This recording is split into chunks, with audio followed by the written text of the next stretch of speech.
Hello, hello, hello.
Okay, finally. Alright, let me just pop out this chat. Okay. Alright, hello, I am back.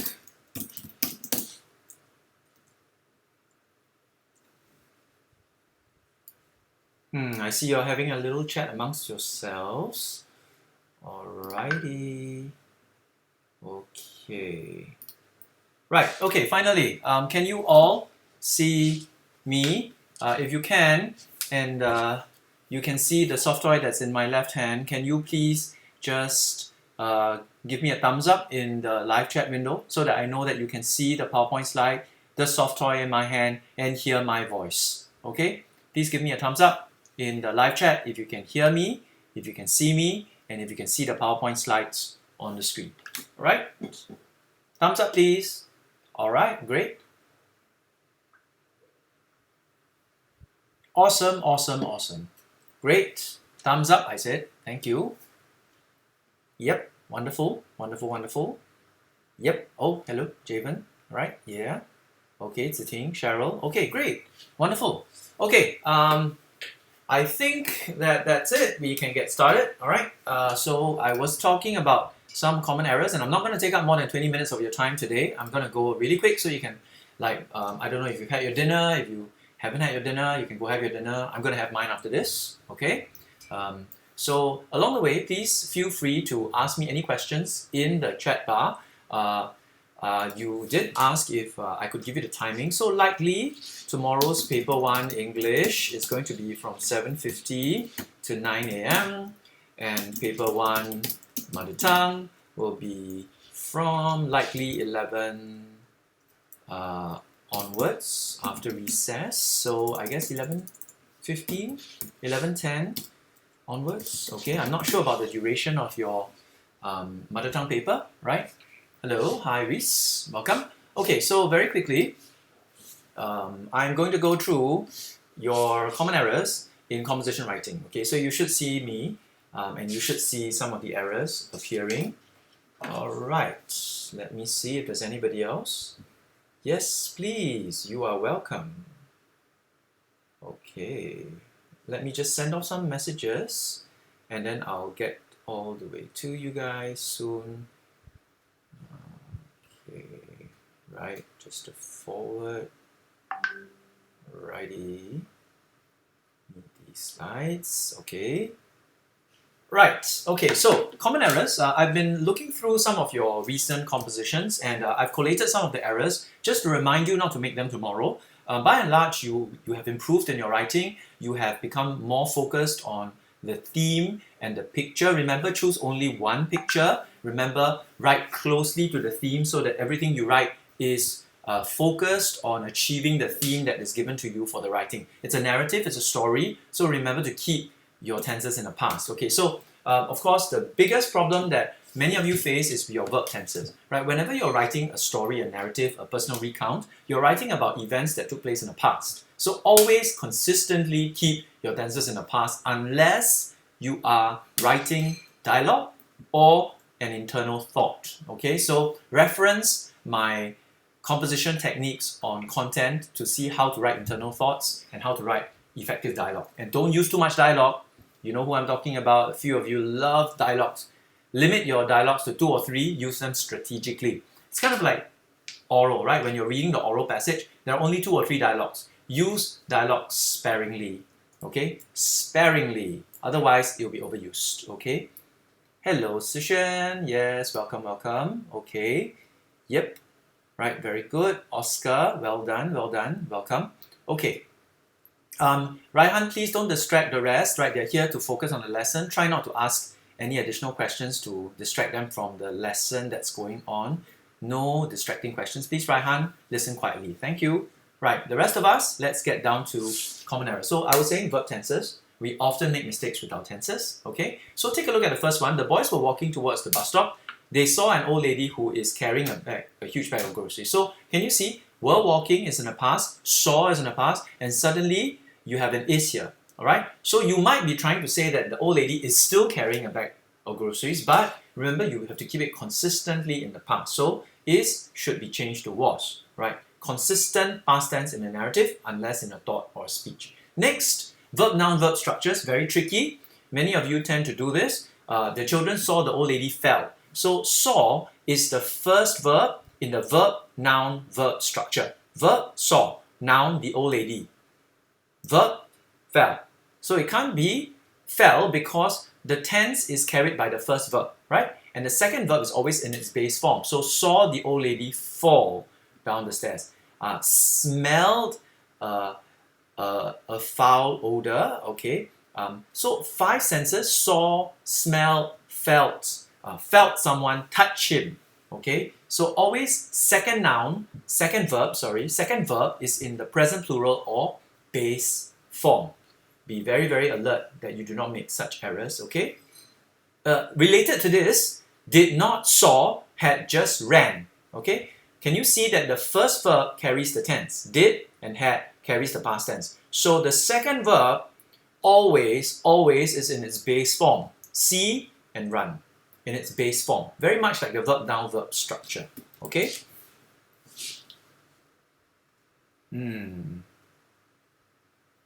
Okay, even if it is response like a short yes or no, is it still counted as dialogue?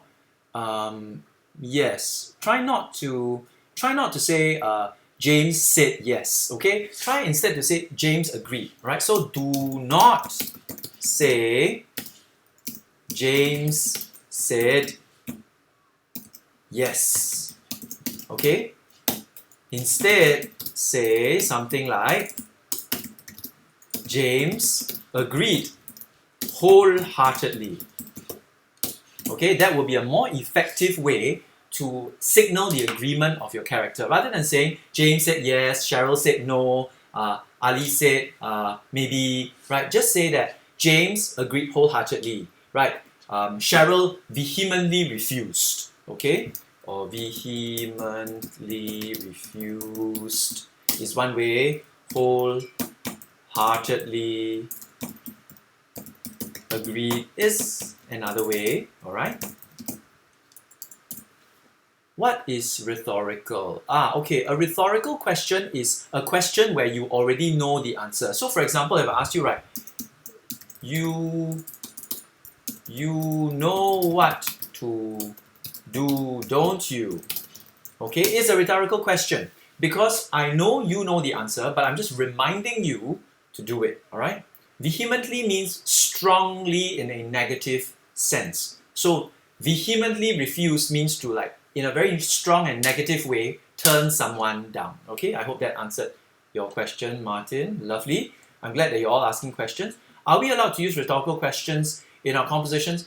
Yes, Junxian, but I would say that this is a rather complex technique. You should stay away from it unless you're very confident, okay?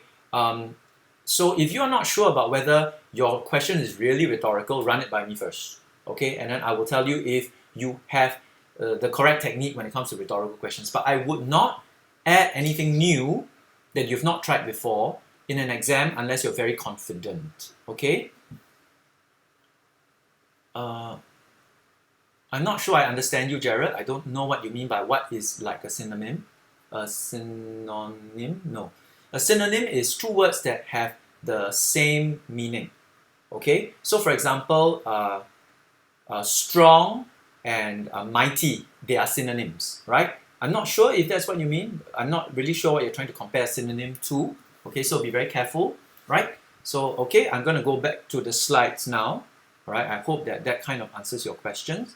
Martin, again, vehemently means strong in a negative sense, right? So vehemently refuse means to give a very negative response very strongly, all right?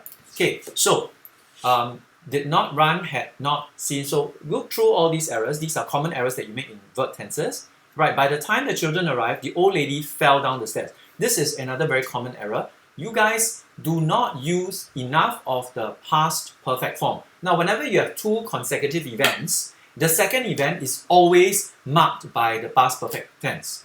So, for example, by the time I woke up, mother had already left, mother had left. Okay, so by the time I woke up, so my first event is waking up. My second event is mother leaving. By the time I woke up, mother had left the house. So be very aware that when you have two events happening sequentially, one after another, the second event is always marked by a past perfect tense. By the time Alan saw the car, it had already run over his dog. Okay? By the time Alan saw the car, it had already run over his dog. So, had, by the time he saw, past tense, past, simple, saw the car had already run, had run over his dog, had run, past perfect. Alright, so use the past perfect when you have two sequential events and the second event is marked by the past perfect tense. Okay? Right.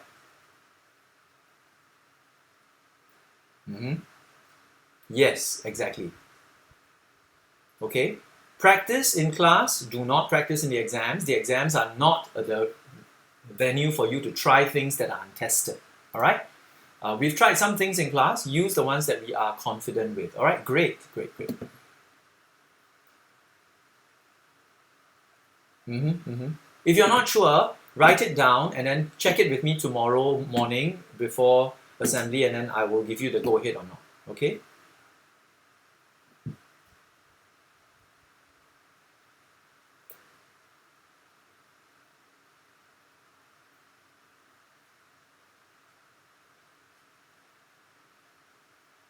I'm not sure about your answer, John. Please give me your answer in a complete sentence, right? Then I'll be able to tell you if it's correct. While John is formulating his sentence, let's move on to the next common error. Okay, time markers. Now, a lot of times I see the word today and tomorrow used in your compositions in the narrative, right? It was my birthday today, right? I think in the composition that some of you wrote on the celebration, many of you wrote, it was my birthday today. Never, ever use the word today or tomorrow in a narrative unless it is in dialogue. Because today and tomorrow occur in the present. And if I'm narrating a story that happened in the past, I cannot use time markers today and tomorrow. I must change them like reported speech, right? Today becomes that day and tomorrow becomes the next day. That's where what you learn in synthesis and reported speech gets applied in your composition writing. Okay, so it was my birthday that day, or it was my birthday the next day. Never use today and tomorrow because today and tomorrow denote this present moment, right? I'm not in the present, I'm narrating the story that happened in the past, all right? So only use it in speech and thought, okay? Right, great. Still waiting on John to formulate his sentence. I'm not sure what he means by verb, noun, verb, like arrived, the old lady. I'm not sure. So, John. Vehemently and strongly are not synonyms because strongly is neutral and vehemently is negative, right? So, vehement usually has an element of negative or violence attached to it. So vehement no or vehement refusal means like a negative, a strong and negative refusal. All right, but I strongly refuse is a neutral kind of tone. So the person may not be angry, he's just in a very strong and firm way saying no. Versus vehemently said no, there is that element of anger, of even of violence. All right, so it's not synonymous. Right, so time markers, remember, today, tomorrow, do not use these two words in your composition narratives unless you are using dialogue or internal thoughts. Okay.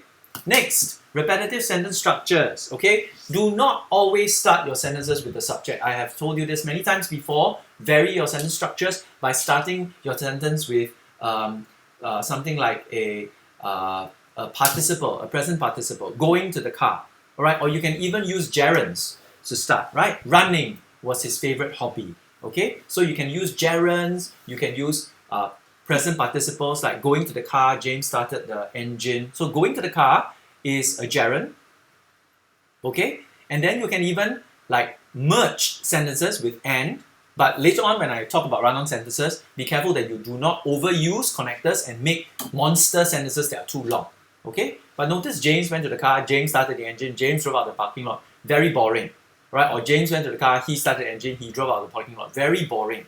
Try to vary the placement of your nouns and verbs. All right. So James went to the car is boring. Change it. Going to the car, James started the engine and drove out of the parking lot. Or James went to the car, starting the engine. So starting the engine, present participle starting, he drove out of the parking lot. So these are variations in the sentence structure. Do not repetitively use the same sentence structure. It gets very boring and stale. Okay. Right. Let's see. Okay, all right. Okay, John is asking about the tenses. All right, John, let me say it very simply. When you have a sentence where two events are taking place, the first event is always in the simple past and the second event is in the past perfect. For example, when I open the door, right? When I open the door, the cat had already run past, right? So when I open the door, right? Open, ed, simple past, the cat had already run past. So the first event was the opening, the second event was the running past. So first event and then I'm denoting a second event. So whenever I have the first event, it's in the simple past, the second event is in the past perfect. All right? Yes. Right. Okay. Yes. All right. So like I said, two sequential events. The simple past denotes something that you are doing. The past perfect denotes something that's already happened. Okay? Right. So I hope that kind of clears it up a little. Okay. What's the difference between had awakened? It's had awakened. Must always be in the past participle form and had been awakened. Okay? Right? So, I'll give you two sentences, all right? So that you can see the difference. By the time mother returned, I had awakened. Okay, always remember had awakened, ed, all right? Never had awakened. It never exists without the ed. By the time mother returned, I had been awakened by the noise she made. Okay, I hope you can see the difference between the two. All right, had awakened and had been awakened. Had been awakened obviously denotes that you are now the recipient of the action, right? You had been awakened, right? Versus had awakened means you are the doer of the action. I had awakened. I, the subject, awoke. I had been awakened. I am the object. Something woke me up. Okay? I hope that helps you, Oscar. Okay, so back to our slides, and I'm coming to a swift close now. A few other miscellaneous points, and then we will end the video. After repetitive sentence structures is run-on sentences. Now look at the entire chunk in red. That is one sentence. And many of you are guilty of this. You get so excited that you write and write and write and write and write, and you forget to punctuate your sentences. And by punctuate, I mean stop your sentences with a full stop. Okay, commas do not count because commas just extend your sentences even longer.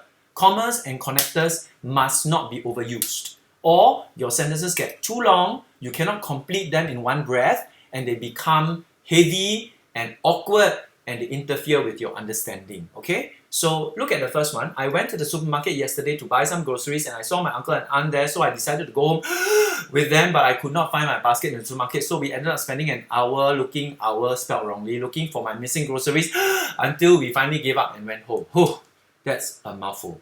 No way you can read this in one breath. I challenge you. Okay, but look at the second one.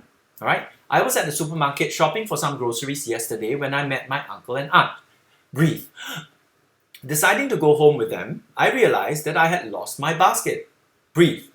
After spending is spelled wrongly, sorry, an hour looking for my missing groceries, we finally gave up and went home. Much more manageable, right? Much more systematic, well organized, and sequential. That's what the full stop does. Please do not forget to punctuate your sentences with full stops, okay? Yeah, already mentioned there's some errors in the typing, don't mind it. Okay, thank you. What is the maximum length of a paragraph? Well, Charlene, the thing is there isn't actually a maximum length, but as a good guide, I would say it's between 8 to 10 lines, okay? You can actually break up your climax into multiple paragraphs. It doesn't have to be one humongous, gigantic paragraph, okay? But remember, as you are writing, you kind of group your ideas together in paragraphs. That's what paragraphs are, right? They are ideas related to each other, grouped together. So, for example, I would say, when you're introducing your characters and your setting, that's your introductory paragraph, right? When you are talking about the problem, something that happened, that went wrong, that's your rising action paragraph, right? And when you're talking about the climax of the story, when the most exciting event occurs, that's your climax paragraph, maybe 1 or 2, right? And then when everything is resolved, there's a solution to the problem, right? You tie up all the loose ends, that's your falling action paragraph. And finally, you have your conclusion and coda paragraph, okay? Okay, I'm glad you tried. All right, so how long do you recommend our first paragraph should be? I would say no more than 5 to 6 lines, chances. Why? Because your introduction should not be too long. You shouldn't be talking about, I woke up, I brushed my teeth, I looked at which clothes I should wear, I greeted my mother, I had cereal for breakfast, I stepped out of the house. You know, too much detail, not very important. Quickly introduce your characters, right? Who are the people in your story? The setting, where does your story take place? And then plunge right in to the theme and the main point of your story. Develop the theme. Whether it's friendship, or it's an honest act, or it's a dangerous incident, develop that theme more rather than spending time on useless introductions with too much details that are not relevant to your story and will bore your reader. Okay? Yes. All right. Minimum length, I would say 200 to be safe. 200 words would be a good guideline, but hopefully you won't have to worry about words because you'll be writing way more than that. Okay? Generally speaking, if you leave a line on the exam paper, 2 pages should be way past 200. So 2 pages will be safe. All right? Yeah. Right, Martin. I wouldn't say rush into the climax, but rather I would say like get quickly to the climax so you can spend more time with the climax and develop it. Have a sequence of actions, especially if it's like something to do with like we were doing the honest act, then you want to talk about how you struggle in your mind about whether you should be honest or you should just keep the wallet for yourself, that kind of stuff, all right? So work on that, all right? That should be the majority of your story, okay? And finally, some miscellaneous errors, okay? Please take note, a lot of you make these mistakes, all right? Return back my book. Return already means to give back. So return my book to me, not return back. Please don't use return back. Right, principal is spelled P-A-L, not P-L-E, right? Mrs. Tan, this is another favorite of yours. Mrs. Tan said to the class. Don't say to the class. When you say something to a group of people, you are announcing it. So Mrs. Tan announced to the class. Bring your caps tomorrow. Don't say Mrs. Tan said to the class. You say something to a person, you announce something to a group of people. Okay, so announced. General office, capital G, capital O. Staff room, capital S, capital R, they are proper nouns. Mother, father, never use mum, dad, too casual, right? Not 3, the number 3, 4, the number 4, no. Always spell out numbers all the way up to 100. Spell them out. And don't use stuff and things. I said this in class. Negative comments, false rumors, but don't say negative things, negative stuff. Don't use stuff and things. It's colloquial and casual. Should not be used in formal English writing. Okay?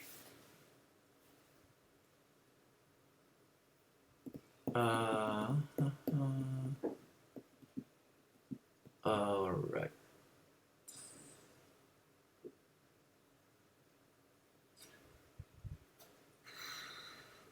Jared, I'm not too sure what you mean by if we start at the climax, how do we write at least 200 words? I don't really know what you mean by that question. Okay.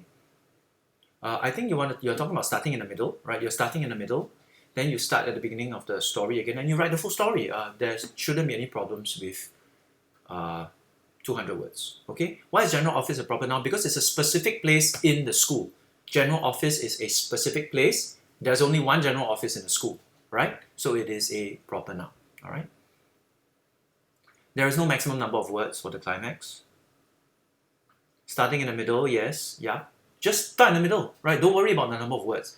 Look, kids, the thing is, if you're too obsessed with the number of words, you are losing focus on the story. You should be focused on developing an interesting story and using the techniques and the language to make your story as interesting as possible. When you do that, you will have no problems with the number of words. Trust me. You have never had problems with the number of words, right?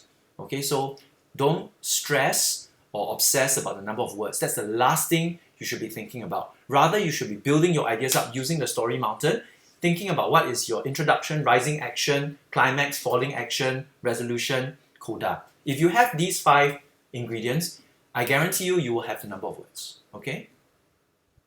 Yes, mother and father are capitalized when they are used without personal pronouns. So if you say my mother, it's my mother and it's mother. Okay? So if you use mother without my, then it has to be capitalized. Yes. Oh, definitely, Martin. Content always trumps quantity. Because if you have a lot of rubbish, it's still rubbish. So it's the quality of your content, the goodness of your ideas, right? And the language you use. That's very important. Okay? Yes. I'm also very doubtful that will happen, Jared. Yeah. Yes, right. Very good. Jenny's mother would be small letter m, right? Because Jenny's is the person that the mother belongs to. But without Jenny, then it would be mother capital M, because mother becomes like the title, all right, that you are referring to, and it becomes a proper noun. Okay, so mother, father, right? Okay. Yes, there's a bit of a lag, Cheryl, but live with it. It's okay. Remember, I told you don't complain about technicalities on this stream.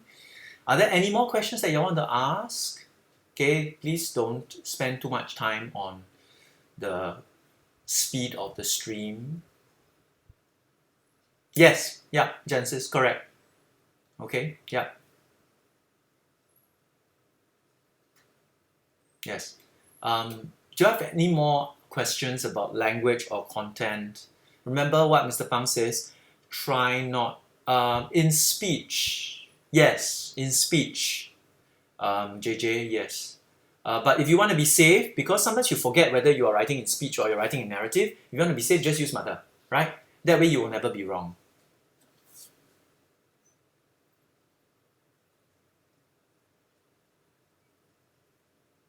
Yes, Genesis.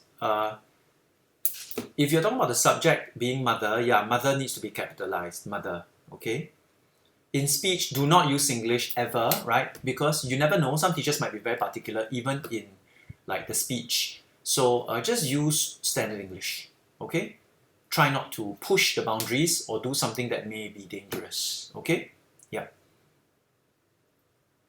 Yeah, try not to, all right? Try not to use colloquial language or Singlish, all right? Just don't use it to be safe, Okay, yeah. Don't use it in compo and don't use it in oral either, right? No oral, no compo usage of Singlish, right? That would be a safe rule. Remember, if you're looking at examinations, not the time to try anything funny. Err on the side of caution, be safe, okay? Can we stretch this? Yes, you can, Chin Xian, but be very aware that you don't overdo it because the setting is limited in the number of marks allocated. The majority of the marks will go towards the theme of your story, which is whether it's a friendship or it's an honest act or it's cyberbullying or it's one of the themes that we did. That theme carries the majority of the marks. Yeah. Mm.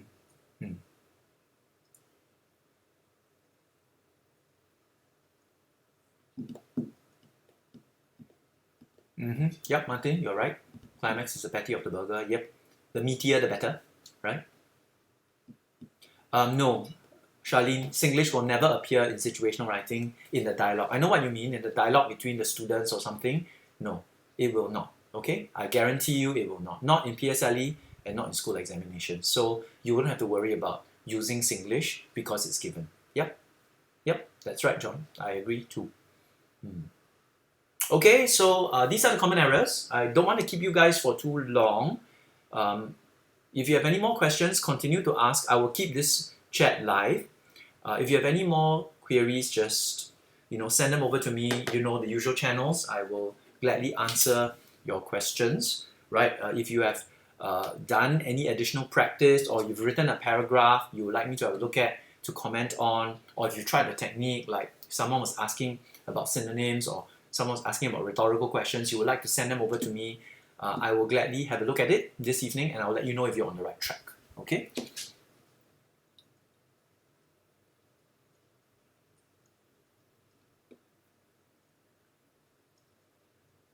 Okay. Do we need to use capital letters on the first? Yes. If it's Sin Min Primary School is Sin Min, capital X, Primary, capital P, School, capital S, because all three words are part of the name. Okay? It's like, for example, if I go, if someone's name is Tan Gao, okay? Notice I capitalize T, A, and K, right? Because all three are components of the name, so they must be capital first letter of each part. Okay, there won't be any speeches in situational. You will not need to write direct speech and dialogue in your answer for situational writing. Yes, that is right. But in the picture, there may be dialogue between two characters that you will need to report on in your situational writing. But you will always write it as reported speech, never as direct dialogue. Okay, chances? Good question, right? You will not be required to write direct speech in situational writing. Never. Okay? Yeah.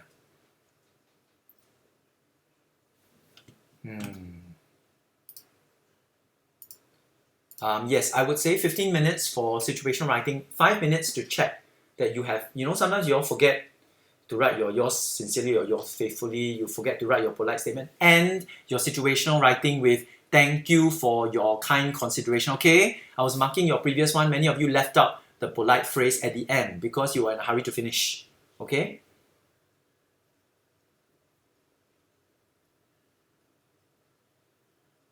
Yes. Charlene, always introduce yourself. Always introduce yourself. Even if you're in the picture, always introduce yourself. Alright? Even if you're writing to, say, your form teacher, you still introduce yourself. Right? Because you're writing an email, right? The person doesn't know who you are in the email. You need to introduce yourself in the email. It's an email. The email doesn't have your face on it. Okay? So you've got to introduce yourself.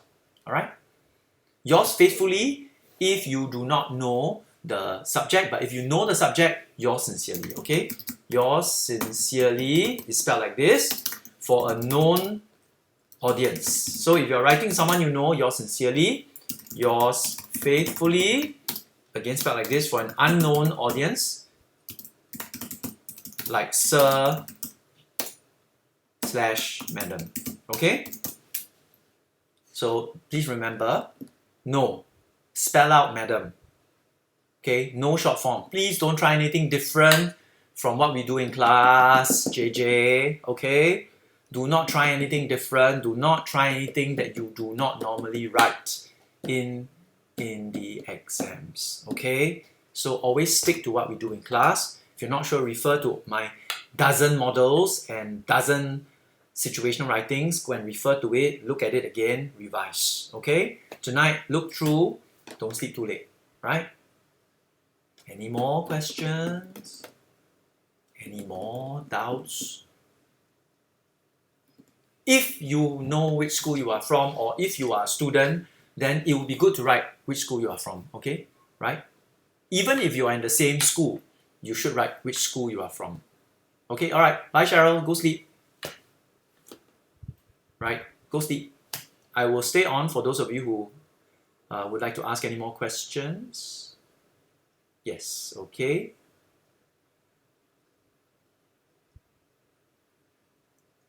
No, do not write yours sincerely with a capital S, right? Yours sincerely like this, okay? Or yours faithfully like this, okay? And don't forget the comma. Do not forget the comma. And end with full name if formal, okay? Yep.